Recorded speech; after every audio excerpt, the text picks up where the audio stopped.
themselves. But they are not. Hello and welcome viewers, I'm Pia and you're watching the World Report on NewsX World. Let's take a look at the headlines this hour.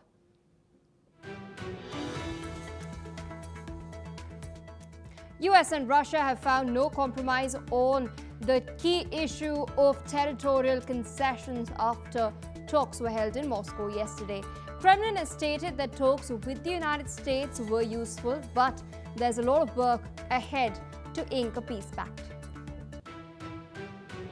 US Secretary of State Marco Rubio has stated that unlimited support for Ukraine is quote-unquote unrealistic, stressing for measured assistance.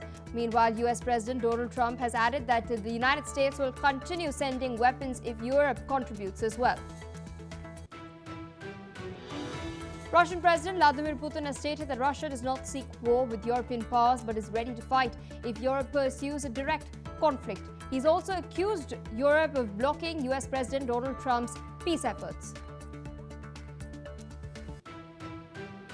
French President Emmanuel Macron has arrived in China. He's expected to put pressure on his Chinese counterpart Xi Jinping to help secure a ceasefire in Ukraine and discuss trade relations. US Secretary of War Pete Hegseth has stated that the United States has only just begun targeting alleged drug trafficking boats in the Caribbean, defending US strikes amid criticism.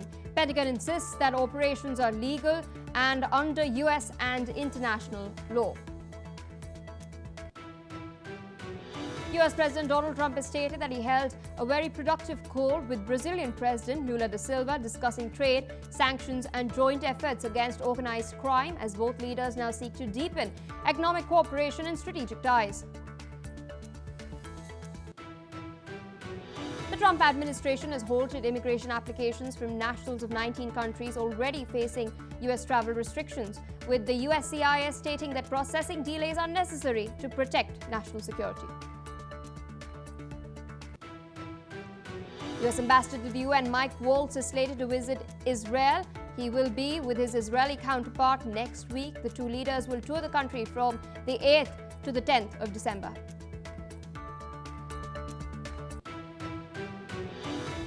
Well, viewers, those are the headlines and our top focus. The Kremlin has stated that President Vladimir Putin accepted some proposals by the United States of America aimed at ending the war in Ukraine and has rejected others, but that Russia is ready to meet US negotiations as many times as it takes to reach an agreement.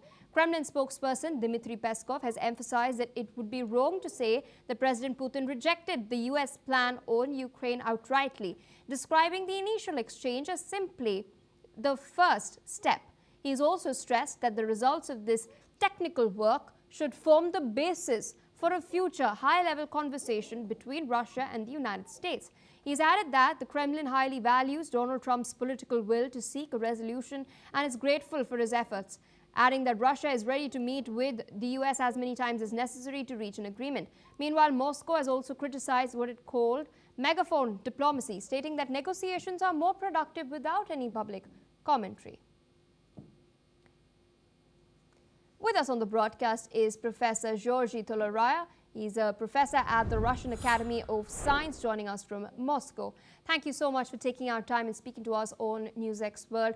Of course, it does seem that Russia and the United States are not seeing eye to eye, especially on the question regarding territorial concessions by Ukraine. This, of course, comes in the aftermath of European leaders applying a lot of pressure on the United States as well, because they claim that the plan was leaning towards Russia, favoring Russia, because of which certain amendments had to be made when Marco Rubio was in Geneva.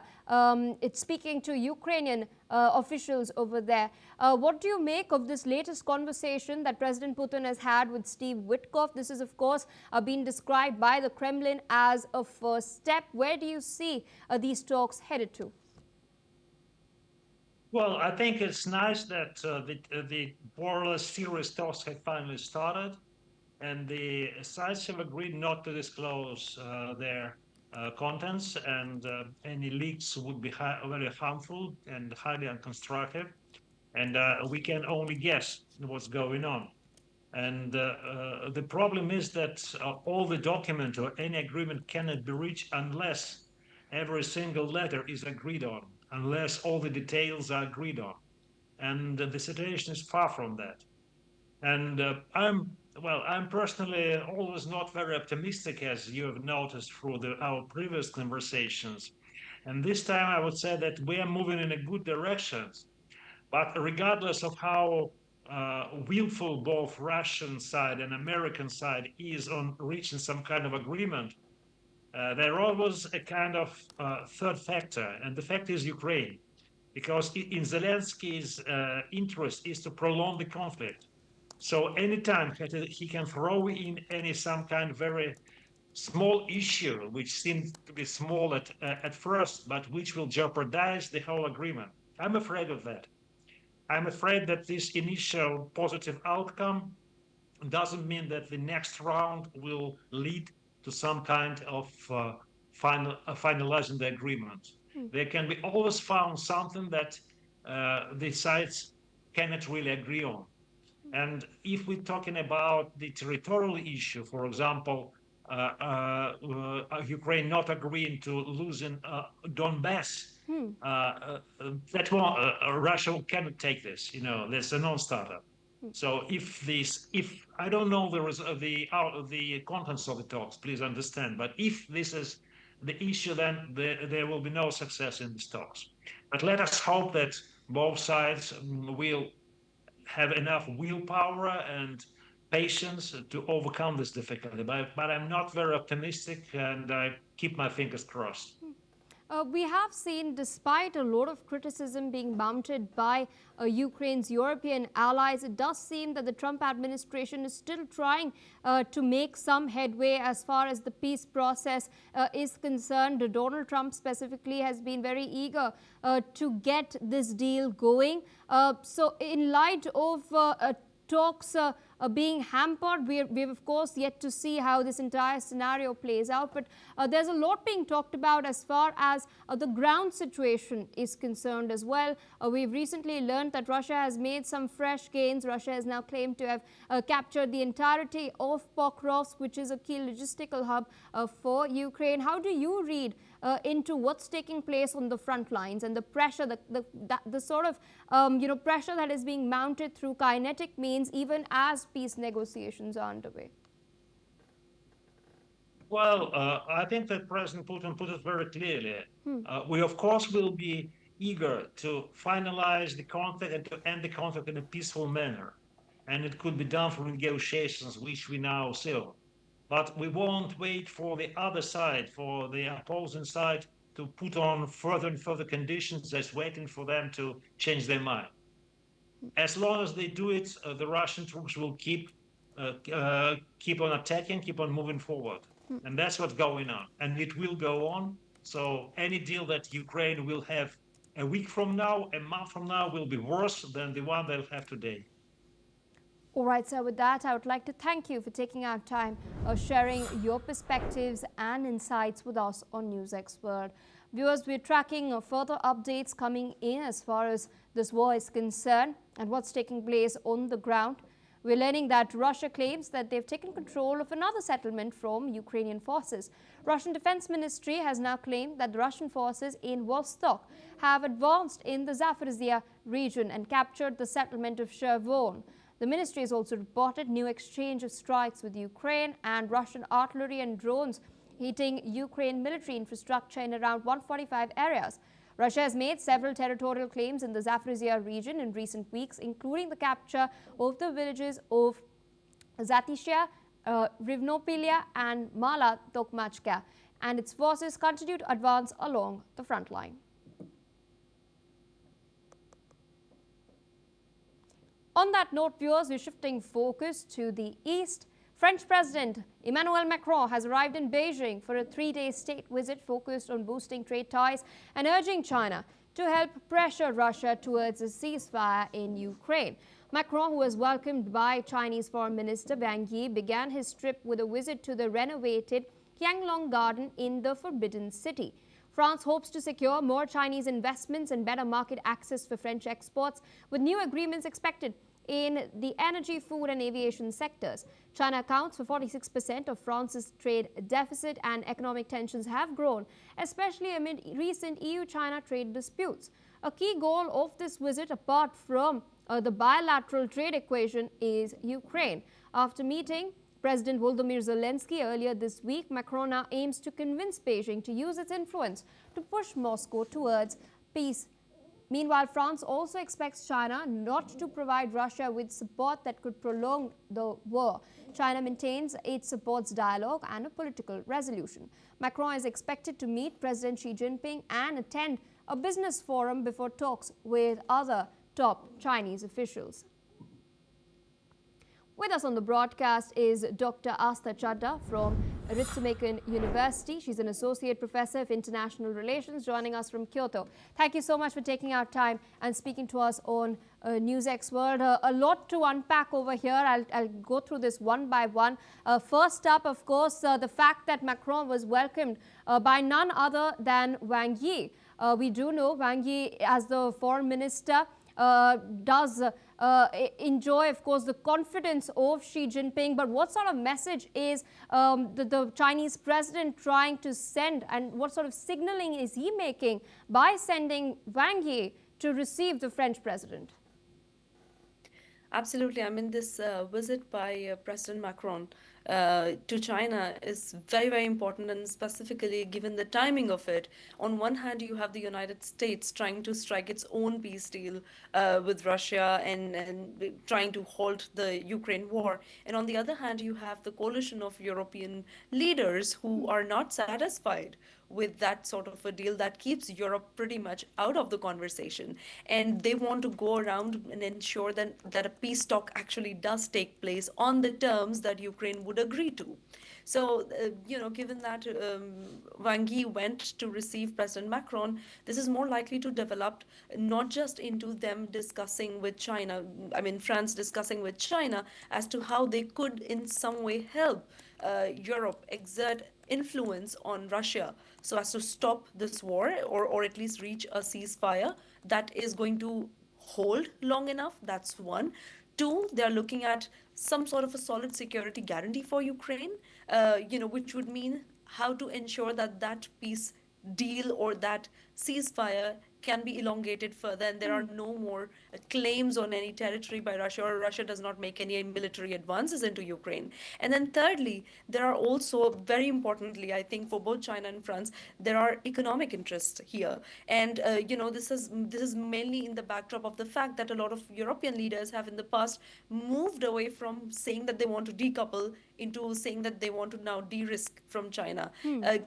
That is also given the fact that most of these European countries, they maintain a huge trade deficit when it comes to their trade with China. So what they're seeking is a fair and reciprocal market access, as you mentioned. And specifically, we're looking at the sectors in which Europe is most vulnerable and most dependent on China, which includes things like energy, food industry, aviation sectors, and so on. Indeed. Coming to the question of Ukraine and the fact that the peace talks are underway, we do know China does not directly support Russia in its war. It's not really provided any sort of arms or military support, but China has been sending dual-use items, including lithium-ion batteries, including fiber optic cables that are then used by the Russians to assemble drones to strike deeper into Ukrainian territory. Apart from the elephant in the room, which is China being the largest importer of, Russian oil, is this also likely to come up? First up that, and second up, is this also an attempt by Macron to sort of project himself as the leading voice in Europe that is backing Ukraine? Absolutely. I think both of those points are quite valid. I mean, on one hand, we have China that might not be very directly engaged in the war, as is the United States and the rest of Europe with regard to supporting Ukraine. However, we must not forget that China is one of the most, let's say, closer partners of Moscow. That's one. And two, China does share a lot of other multilateral platforms with Russia, BRICS being one of those, SCO being another. So, any of the European leaders hoping to defer China China or to convince China to do otherwise would be wishful thinking. I do not think that that kind of a discussion would be on the table wherein they would be able to draw China completely away from their trade or from their relationship with Russia. What could possibly be on the table is the fact that Europe at this point, specifically France, does want to appear as the voice that is supporting Ukraine and the voice that is going to try and strike some sort of an advance with regard to Ukraine peace talk. And in that, I think Europe in general, if you look at the trends, at least in the past few months, has been that they do want to take the lead in terms of ensuring Ukrainian peace. They do not want to depend too much on the United States for doing that too unilaterally with Russia on one-on-one. Indeed, and you also refer to the fact that, trade and discussions regarding trades are also on agenda. We do know that 46% of France's trade deficit is with China, and they're seeking fair and reciprocal market access. But then we've also seen the Europeans recently welcome the Taiwanese vice president in Brussels, France, of course, being very vocal then as well. Do you think this is also likely to be brought up by the Chinese side when Macron goes to discuss trade? Well, I mean, anytime that China does, does take up the issue of Taiwan or does take up the issue of one China policy happens when a red line has been crossed. As of now, it doesn't look like this is more of Chinese concern, apart from the fact that they would want to obviously specify one China policy. They would want their partners to ensure that they do adhere to that one China principle. But beside that, does not look like that is too big of an agenda at this point, because remember that there is a sort of mistrust on both sides, on the European side and on the Chinese side, with regard to how the rest of the Western world specifically is treating China's rise as a threat. Now, given that China does know that since this new United States administration in power, China does have certain leverage when it comes to mending certain trade ties with its neighbors. And at the end of the day, it's about maintaining that sort of economic influence, maintaining a stronghold on the global supply chains. So I mean, politically probably they could raise that issue, but this wouldn't be the central issue. I mean, China does understand why France at this point is wanting to come to China so bad and discuss the issues of whether it's security in Russia Ukraine crisis, or whether it's about overall European security with regard to how much they can push Russia back, and thirdly, mainly regarding securing European economic, economic supply chains or trade with China. I think those three would be the most fundamental ones that are going to get discussed. All right, ma'am, requesting you to stay on with us since we've, of course, touched upon Taiwan. There's more news coming in on that front. We're now learning that China's foreign ministry has dismissed Taiwan's attempts to re-establish ties with Honduras after Taipei had confirmed that it had been in contact with both Honduran presidential candidates, Salvador Nasrallah, who took a razor-thin lead in the presidential election, and his closest rival, Nasri Esfera. They both stated that they may resume diplomatic talks with Taiwan if elected. Honduras had severed ties with Taipei in 2023 under outgoing President Xiomara Castro, who is, of course, a part of the left coalition. Beijing spokesperson Lin Jian has reiterated upon the One China principle. He stated that this is the political foundation and fundamental prerequisite for China-Honduras relations. Listen in to what was stated. 中红关系的政治基础和根本前提。中红建交2年多来，双边关系快速发展，各领域的合作成果丰硕。中方援建的农业基础学校已顺利竣工，两国企业签署了逾10000吨的白虾采购协议。洪都拉斯的烟草进入了中国市场。2024年，中方自红进口咖啡同比增长14倍。 Still with us on the broadcast is Dr. Astha Chadha. Interesting development. We've, of course, seen one of the candidates, Nasri Esfera, being strongly backed by US President Donald Trump. He's, of course, the right-leaning candidate. But then there is Salvador Nasrallah, who is also leading with a razor-thin margin. He's the centrist candidate, but both have now expressed, in fact, their inclination to resuming ties with Taiwan.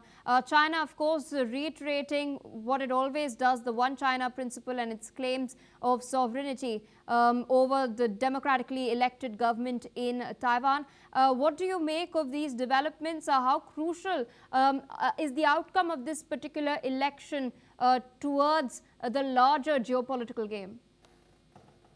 Absolutely. I mean, this has been taking rounds, at least in the media, for quite some time, and here in Japan as well. I mean, I can speak for East Asia. It's being discussed with all the vigor. The fact that Taiwan has expressed a very open attitude towards restoration of ties with Honduras, something that was broken in 2023, but mainly not because of political needs. It was broken because of economic necessity for Honduras at that time. They were seeking some sort of an aid investment and some sort of a debt restructuring at that point, which Taiwan was not able to offer to the extent that China can, given China's vast resources. And the fact that since 2023, China has tried to maintain those relations, the newly established relations with Honduras, by offering infrastructure fundings or some sort of an international trade access to Honduras, which is pretty much economically in this case tied down. So the fact that the new candidates are willing to re-establish ties with Taiwan, or at least they have expressed that possibility, is very important, at least from the Taiwanese perspective. Because if you look at the past trends, Taiwan has gradually pretty much lost most of its, most of the nations that have prioritized Taiwan over China. So that's one. On the part of China, it wouldn't be a huge loss, I would say, but definitely China does want to maintain, its own supremacy in that case, or its own word in that case, wherein it states clearly that Taiwan does not have the right to maintain a state-to-state relationship with any country. So all the rest of the 12 that do continue to maintain, if you notice, they're either Latin American nations, which are very small in size, as well as they could be some nations in the Pacific. And most of these nations are more or less, for Taiwan, they're extremely, how I would say, they're extremely important. They're quintessential because they're the only ones that seem to be supporting Taiwan over China. But for China, it has pretty much secured the rest of the world in terms of, establishing its sovereignty and in terms of recognition as the Republic of, as the PRC. So, I mean, if you look at it, if you go wider than this, and if you look at the Honduras elections overall implications for the wider region, I mean, again, it is one small nation. It is also very unlikely, and we'll need to see, expressing a willingness to reestablish ties is not the same as them committing to reestablish ties. It needs to be seen whether there would again be an economic necessity which would tie down the Honduras candidates from actually establishing ties with Taiwan. But overall, at least in terms of them expressing this possibility, it looks like a very positive outlook for Taiwan, at least to reestablish that dialogue that they have lost in the previous few years. Indeed, ma'am, requesting you to stay on with us. More news coming in at this time from what's taking place on the shores of Taiwan. A senior Taiwanese security official has claimed that the Chinese military is staging mock attacks on foreign naval vessels transiting the Taiwan Strait, which is a key trade route that Beijing claims as its own waters. Taiwan has stated that it shares intelligence with international partners, including the United States, Britain, France, New Zealand and others, as they operate in the strait. So far this year, 8 countries' navies have made a total of 12 trips through the strategic waterway. Taiwan's National Security Bureau has stated that China routinely shadows foreign ships and sometimes mobilizes air force to simulate attacks, demonstrating its claimed authority. Taiwan monitors these activities with a sophisticated radar and surveillance network, helping international partners understand China's typical operational patterns. Meanwhile, according to experts, China conducts near daily operations around Taiwan, often seen as harassment to pressure the island nation and its armed forces. Still with us on the broadcast is Dr. Astha Chadha. Of course, things are heating up in the Taiwan Strait, the larger South China Sea as well. China and the PLA Navy in particular seem to have ramped up their drills, their simulations, and now as Taiwan is claiming its mock attacks as well, this time on foreign naval vessels transiting through the Taiwan Strait. In your assessment, as someone who studies this region, is this indicative of any sort of planning being done by the Chinese to invade Taiwan? There are experts who say that it's just a matter of a couple of more years before China formally invades Taiwan. Well, I mean, it needs to be looked at from several perspectives, right? I mean, on one hand is the fact that under President Xi Jinping, it was pretty much a promise that Taiwan would eventually be delivered. And the idea was that Taiwan would be integrated with China, and then there would no longer be the need for China to maintain or to feel in some way threatened with Taiwan trying to establish its own diplomatic relations with other countries in the world. That's one. Two, I mean, it has been a long-standing Chinese policy. They keep increasing or decreasing the frequency of the same, but the Chinese military presence has never really been lesser around the Taiwan Straits. But what is very interesting is that Taiwan is now stating that China is conducting simulated attacks on the foreign military presence around the Taiwan Straits, and which means that this is no longer just about Chinese assertion of its claims of sovereignty and jurisdiction over the Taiwanese Straits, but this is now about China trying to deter any foreign presence in and around those straits. For them, it is kind of like a demonstration of their military power, demonstration of their strong resolve to oppose any foreign intervention in a crisis that it sees as a domestic one.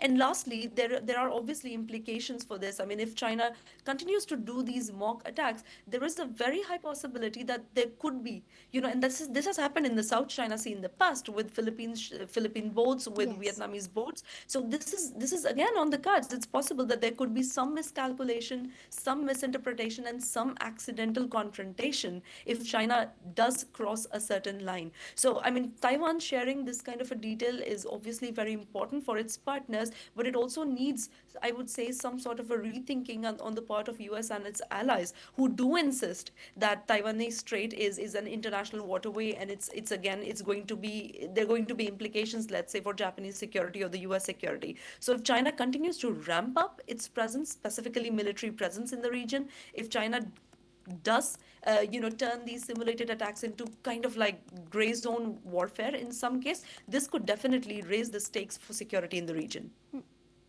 All right, ma'am, with that, I'd like to thank you for taking out time, of course, sharing your analysis and insights with us on NewsX World as we track these very crucial developments.